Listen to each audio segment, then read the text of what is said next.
2020 has been called a dumpster fire, and now 2021 is saying, "Here, hold my beer and watch this." We're exhausted from the seemingly never-ending crises of 2020, and I'm sure that you've experienced a great deal of compassion fatigue. And now you may have the instinct to crawl under the covers, curl up in a ball, and hope that it will all go away. Or maybe that's just me. As a fundraising professional, you are in the job of connecting with people. It's totally understandable if you're not sure how to do that in the world right now. So here are 3 tips for connecting with your organization's supporters during this continued turbulent time. Tip number 1, don't assume. Whether in a time of crisis or not, we often assume that the person we are connecting with has the same beliefs, feelings, and circumstances as we do. Especially now, don't assume.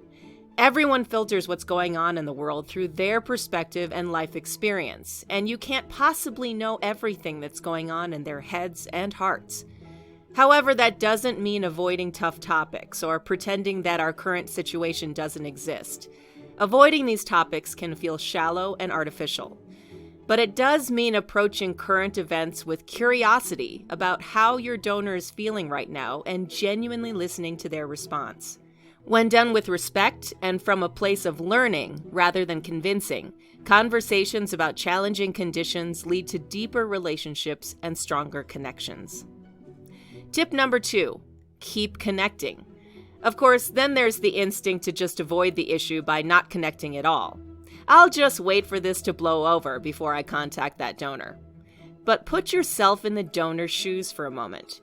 You've been developing a relationship with an organization, having conversations over Zoom, talking about your dreams, and then a crisis happens and boom, they disappear. Guess what? That's called ghosting. Don't be that person who ghosts someone during a difficult time. If anything, you should be reaching out more. The purpose is not to ask for money, although, again, don't assume that the donor won't. But do reach out to connect with people to communicate that you actually do care. This leads me to tip number 3, be human. Your donors are human and you are too. It's okay to share a little of your own feelings about what's going on in the world. As Priya Parker notes in her book, The Art of Gathering, you, as the facilitator of the conversation, need to be prepared to go to the depth that you'd like the other person to go to. Don't ask the donor to share deep thoughts and dreams and then respond with something shallow. Bring your best self too.